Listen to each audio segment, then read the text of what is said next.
The Key from Spain, Flory, Jagoda, and Her Music, by Debbie Levy, illustrated by Sonia Wimmer.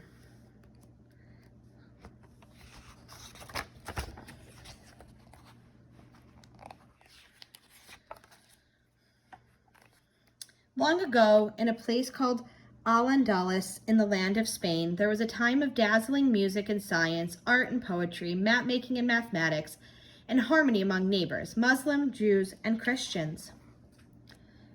Many years passed, new rulers conquered the land. The new king and queen said to the Jews, "You are not welcome here, leave." Jewish families left Spain. The Altarets family was one of them.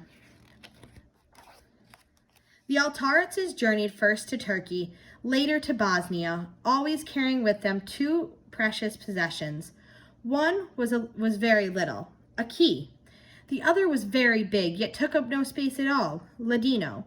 Ladino, the language of Sephardim, the Jews from Spain. Ladino, a language made from so many languages, from Spanish and Hebrew and Arabic. Ladino, the language the Sephardim spoke at home. In the tiny mountain village of Vlasenica, the Altarets again lived in harmony among their neighbors. They became a large family with Nona and Nonu and tias and uncles and cousins, and more than 40 members strong, including a girl named Flory. She grew up with Jewish and Muslim and Christian friends, with neighbors of different faiths living and working side by side like her ancestors before her. Flory and her family spoke Ladino at home, Bosnian in the village. They sang and sang and sang in both languages. No village celebration was complete without the singing Altarets family making music into the wee hours, Sephardic and Bosnian melodies, voices trilling, hands clapping, guitars, mandolins, tamburitzas, and tambourines pulsing the rhythms. Songs filled the sky. Music filled Flory's heart. Nona filled Flory's heart too, not only with songs and guitar playing and kitchen drawer overflowing with pages of music, but also with traditions, kissing the mezuzah, lighting candles in times of trouble and times of prayer, sewing linens for brides-to-be. And every Friday before Shabbat, Nona gave Flory and her cousins baskets filled with food to take to neighbors in need, tzedakah. "Don't wait for them to say thank you," Nona said. "We are fortunate that we can give to them."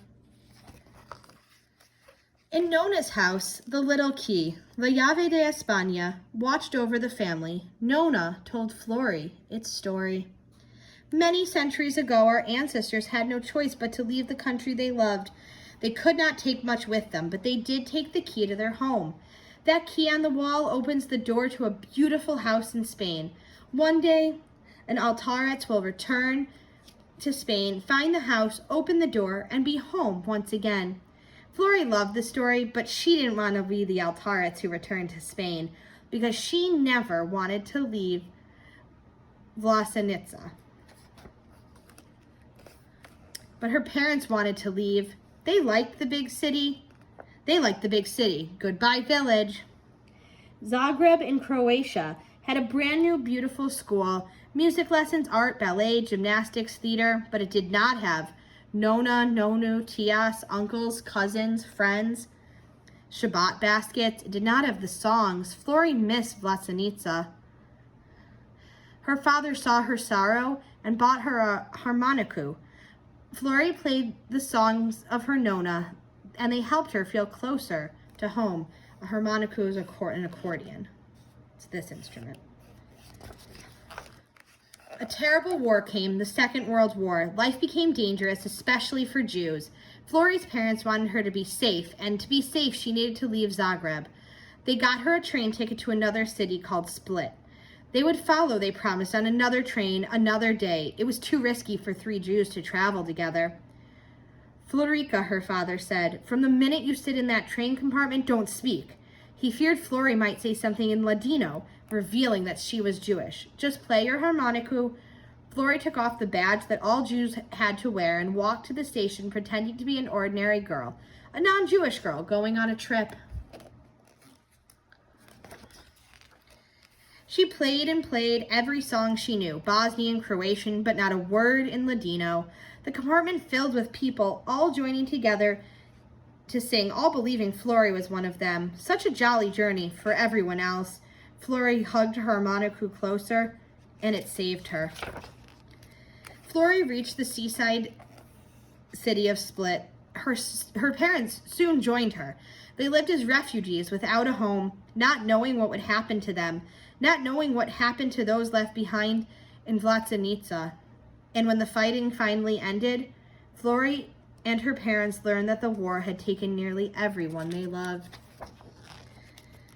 Like her ancestors who fled Spain, Flory sailed away. Unlike her ancestors, Flory carried no little key, not from Spain, not from Vlasenica. Those keys were lost in the war. But Flory carried three other precious possessions.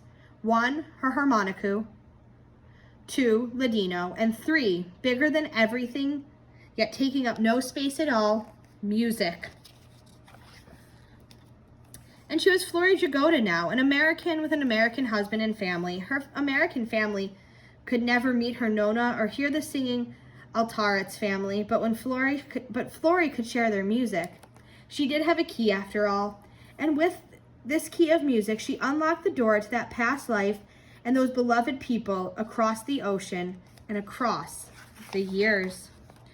Flory brought her music to people everywhere around the country and the world, on stages, in schools, and homes, playing guitar as her Nona played guitar. She could take audiences through the streets of her village, show them the roses in the windows, seat them at her tias, Passover tables, and even imagine a house in Spain, waiting forever, waiting for an Altaret's to return. And this is what she really looked like.